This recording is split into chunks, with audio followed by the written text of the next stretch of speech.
Hello and welcome to my class, Umar's Learning Hub.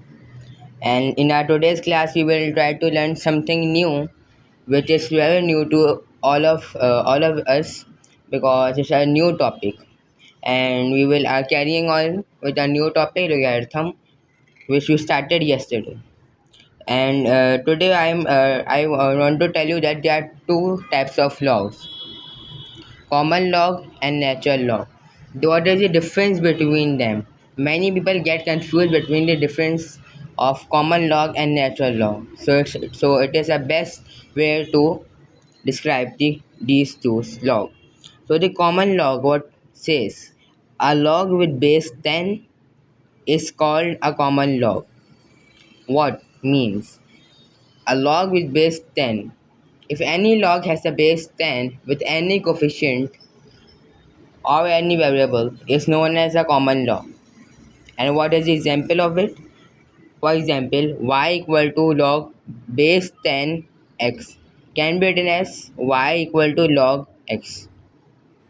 The coefficient with the base 10, this is called the coefficient, this is the base.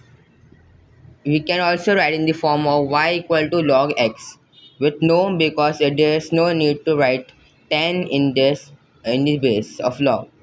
So moving on, the another log which is known as natural log. A log with base e is called a natural log. A log with base e is called a natural log. An example of this is y equal to log e x equal to y equal to log x, or can be written as y equal to ln x.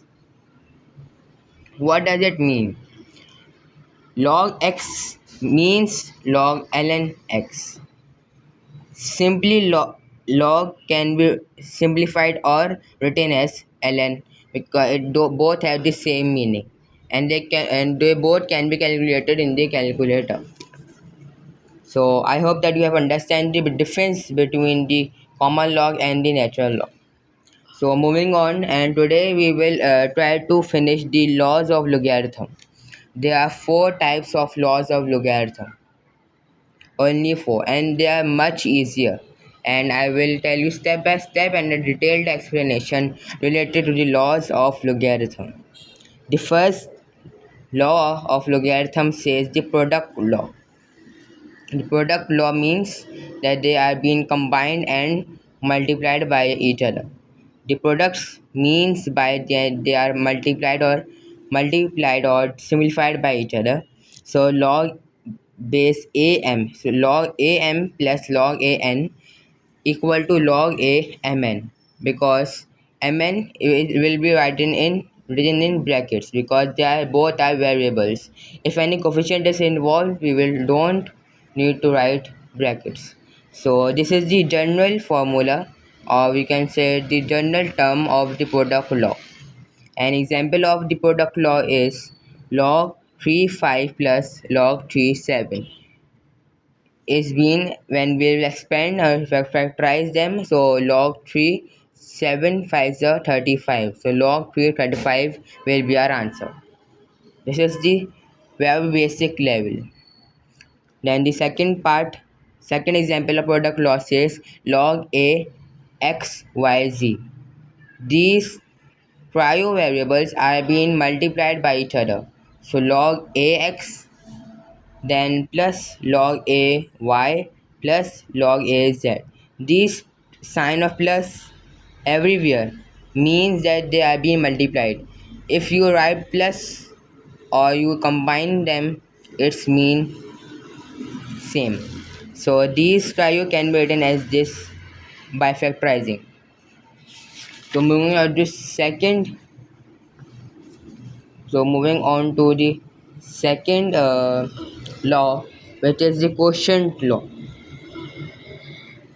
Quotient law. The general formula of the quotient law is log a m minus log a n equal to log a m over n. The sign of minus is being indicated by division.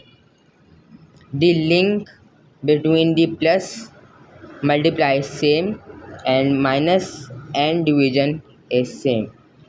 So this is the general formula. So the example of the quotient law is log 2 5 minus log 2 3 is can be written as log 2 f over 3. And the second example of the quotient law is log 5 30 minus log 5 6.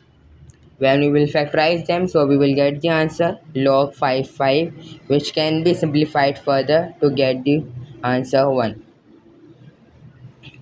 So the third part says log x pq over rs can be simplified and written log xp plus log xq minus log xr minus log xs.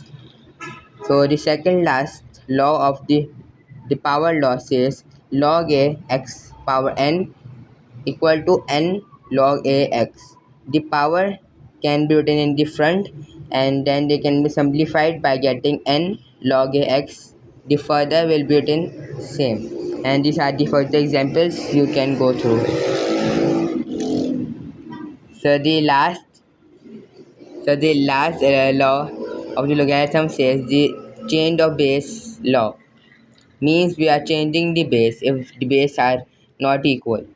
So log ax equal to log 3x over log 3a. We can change the base by writing the different coefficients, or if you felt easy, so you can log ax can be written also equal to 1 over log xa in the numerator. So the examples of this are log 2 5 equal to 1 over log 5 2. They can be flipped or switched in the only denominator, not only numerator. And log 2 5 can be written also as log 10 5 over log 10 2. So this is how we will we go to the laws of logarithm, and in the next class we will try to solve the questions of exercise 6.3 or of additional mathematics books. So I hope that you have understand that today's class, and in our next class we will try to solve further questions. Thank you.